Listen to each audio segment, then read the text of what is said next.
Hey, Bismillahirrahmanirrahim. Assalamualaikum warahmatullahi wabarakatuh. Good day, everyone. My name is Ari Bukhari. I'm student at University Logistics and Business International. Today, I will present a case study from Dr. Hidra in Module Modeling System and Quantitative Methods, with title is Supply Chain Network Design of PT Indofood Sukses Mapur. This presentation analyzes Indofood current supply chain and propose and estimates optimized network for Indonesian Eastern region. So PT Indofood is the largest food manufacturer with product ranging from instant noodles and snack seasoning to bakeries. So with over 17,000 island, the company faces serious logistical challenge in ensuring cost efficiency, product delivery across the nation. So recently demand in Eastern Indonesia, especially Sulawesi, Maluku, and Papua, has risen sharply, yet delivery remains slow and very expensive. The core problem is Indofood existing distribution networks struggle with long lead time, high logistic costs, and limited local manufacturing capacity. Therefore, the company must redesign its supply chain to balance cost efficiency, responsiveness, and service level in the eastern region. So the maybe I have a decision for the recommendation for this test. Maybe we can next to slide. The question in number one is what factors should be considered when deciding to establish a new manufacturing plant or a distribution center in the eastern region? When deciding whether to build a new factory or new distribution center, several factors were analyzed. The first is market and service. So the demand and SKU profile. We must evaluate volume consistency, stability, and handling of long tail item. So and then the service targets assess impact on lead time reduction and OTIF on time in full performance. And then the factor number two is cost and speed. Total delivery costs. Analyze the transport, inventory holding, and handling expenses. And then in capex in and time to benefit. Compare investment needs. So the regional distribution center is faster to deploy, but manufacturing plant is maybe the slower than distribution center. So the number three is execution risk, manufacturing readiness, check availability of skilled people in new manufacturing, and then the utility and QA standard. And then the operational risk is consider port congestion, weather patterns, and schedule variability. So the in the number one, in comparing strategic new manufacturing plant versus new distribution center, I have a conclusion for first impact. Maybe the regional distribution center is the right phase one move. So I choose a new distribution center. So next, the question in number two is based on the demand and cost analysis. Which option is more feasible for Indofood, a new manufacturing plant, or a new distribution center? So strategic recommendation, the most feasible option is the same with the question in number one. The most feasible option is RDC, Regional Distribution Center, and RDC Hub in Makassar. So we have the need the other option. The first is hub and spoke model. So the established Makassar Regional Distribution Center as a central hub with spoke cross dock in Ambon and Sorong or Jayapura. This approach ensures the fastest impact on lead time and logistic costs. Because from Java is very high to deliver to Ambon or Sorong and Jayapura. So maybe with the Makassar RDC hub and then spoke cross dock in Ambon and Sorong Jayapura, the impact is lead time very fastest and logistic cost is decreased. And then why regional distribution center versus plan? A new plan entails high capex, long implementation, and local capability risks.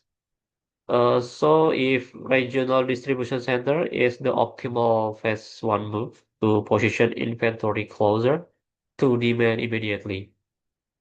And the strategic roadmap, 0 until 12 month in RDC implementation, and then 12 month until 36 month, maybe limited co-packing, and the future maybe the planned construction if return of investment is proven. And then the question in number three, which transportation modes should Indofood consider for delivering product to the eastern region and why? The proposed transportation design use a multimodal approach. The primary mode is sea freight, FCL, no LCL. So we deliver from Java, from manufacturing to Makassar. Utilize Makassar as the main hub to consolidate shipment into full container load. This drive lower unit costs and ensuring steadier schedule compared to LCL. And then the secondary mode is feeder vessel. Deploy smaller feeder vessel from Makassar to serve spoke location in Maluku, Papua, and NTT or NTB, ensuring consistent supply to remote area. And then last mile, we can use tracking distribution, direct tracking operation from RDC and cross-dock spoke to local distributor and retail outlet, minimizing handling and transfer delay. So we have emergency policy, air freight may be exemption only, strict limited to critical stock out, promotion or force measure. Policy that volume stay below 1% with rigorous approval requirement. The question in number four is perform a cost benefit analysis comparing the existing network versus the proposed network design.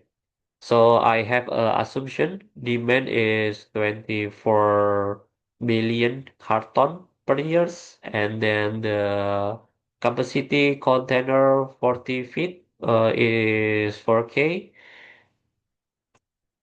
or 4,000, and then in the holding cost is 20%, and expedite is under 20K per carton, and then COGS is 25K.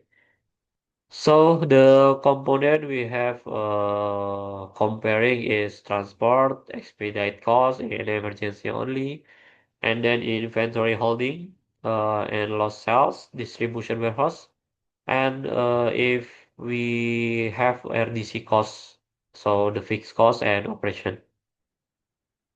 In this table, in total in billion in per years. So with existing is 162, and with RDC we have 153. So saving in annual is 9.4 billion per years, and plus improve service level or OTIF. And the question in number five is identify to and explain potential risks in implementing the new supply chain design and provide strategy to mitigate this risk. So I have three to identify for implementation risk and mitigation. The first is market and financial. Demand uncertainty is run Makassar pilot program. Run Makassar pilot program is maybe in 90 days pilot.